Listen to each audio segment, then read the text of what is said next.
बिल्कुल, हमारे साथ आईटी स्टॉक्स पर डिस्कस करने के लिए एक्सिस सिक्योरिटीज के ओमकार टंकसाले भी जुड़ रहे हैं। 1 मिनट में हम उनके पास जाते हैं, बट वैशाली, जीएमएफ होल्डर का चार्ट्स नीचे की तरफ कहां तक जा सकता है?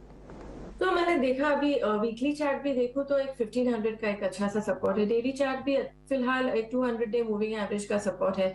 So most important since selling आ रही है, 1500 और 1600 के बैंड में एक प्रोमिनेंट सपोर्ट है। मेरे ख्याल से एक अच्छा सा लेवल बन रहा है और रिस्क भी कम रहेगी यहाँ से, because the view gets negated below 1500 levels. तो ये लेवल से मैं अक्यूमुलेशन की सजेशन दूंगी।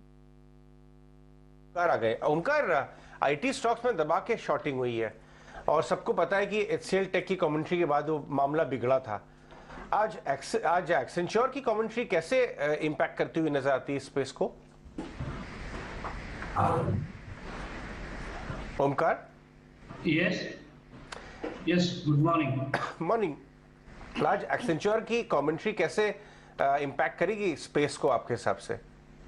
जी, एक्सेंचर की जो कमेंट्री आई है उसमें जो कंसल्टिंग बिजनेस है उसमें काफी गिरावट आने की संभावना है आगे जाने वाले समय में, और एक moderation of the demand scenario दिखाई दे रहा है, जो कि आफ्टर कोविड में जो क्लाउड ट्रांसफॉर्मेशन थी उसकी एक डिमांड ड्राइव आई हुई थी डिजिटल प्लेटफॉर्म के डिमांड सिनेरियो के बाद, जो एक मॉडरेट होती हुई दिख रही है। उनका जो गाइडेंस रेंज है जो एक मिड वे आया था from the upper end to the mid range of the that they have the guidance that they have given, तो एक मॉडरेशन होती हुई दिखाई दे रहा है because of the uncertainties and threat of the global slowdown के यहाँ से। तो एक दिखाई दे रहा है। अभी इसका exact impact Indian IT services पे आ सकता है, क्योंकि उसका जो बिजनेस वर्टिकल्स है सर्विसेज पार्ट वाला, नॉट की कंसल्टिंग वाला, जो डायरेक्टली रिलेवेंट है जो इंडियन आईटी सर्विसेज के ऊपर है, क्योंकि उसका जियोग्राफिकल डिपेंडेंस हो, सर्विस मिक्स हो, जो कि काफी तरह से इंडियन आईटी सर्विसेज के करीब है, तो एक मॉडरेशन होती हुई दिखाई दे रही है।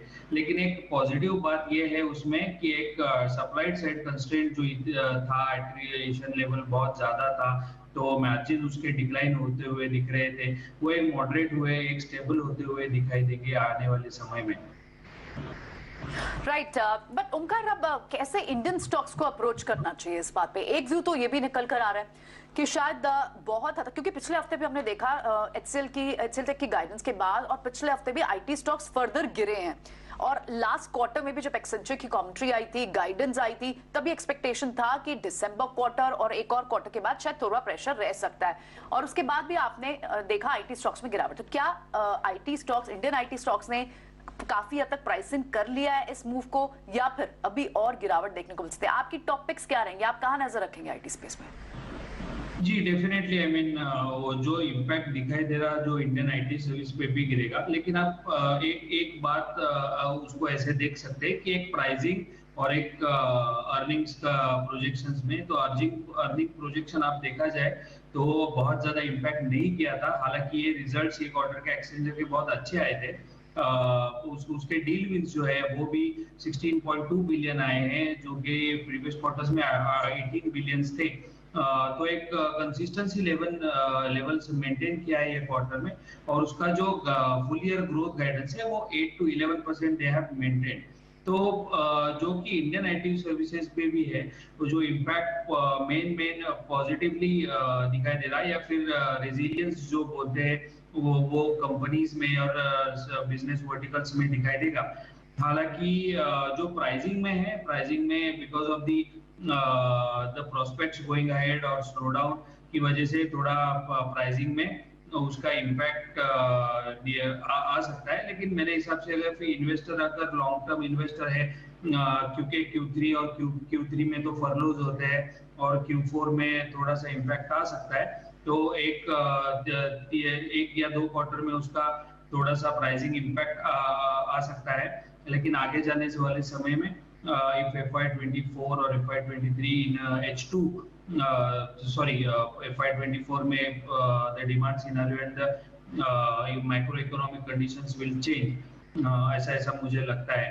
हालांकि प्राइसिंग में थोड़ा बहुत करेक्शन आ सकता है, लेकिन करेक्शन ऑलरेडी बहुत हुआ है प्राइसिंग में। इन्वेस्टर अगर होल्ड कर सकते हैं तो लॉन्ग टर्म इन्वेस्टमेंट के लिए एक अच्छा पिकअप हो सकता है आने वाले समय में, एक 1 to 2 इयर्स टाइम होराइजन में।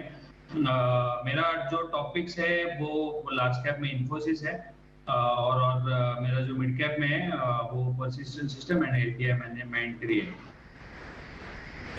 ओमकार, सही कहा आपने, प्राइसिंग इंपैक्ट नजर आ सकता है और ये एक्सेंचर के जो ताजा नतीजे हैं वो भारतीय आईटी कंपनियों के लिए मिले जुले साबित हो सकते हैं, क्योंकि पिछले करेक्शन को अभी हमें ध्यान में रखना चाहिए। आपका बहुत शुक्रिया हमारे साथ जुड़ने के लिए, सवालों के जवाब देने के लिए, एक्सेंचर के नंबर्स पर अपनी एनालिसिस हमारे साथ शेयर करने के लिए। चलिए आगे बढ़ते हैं।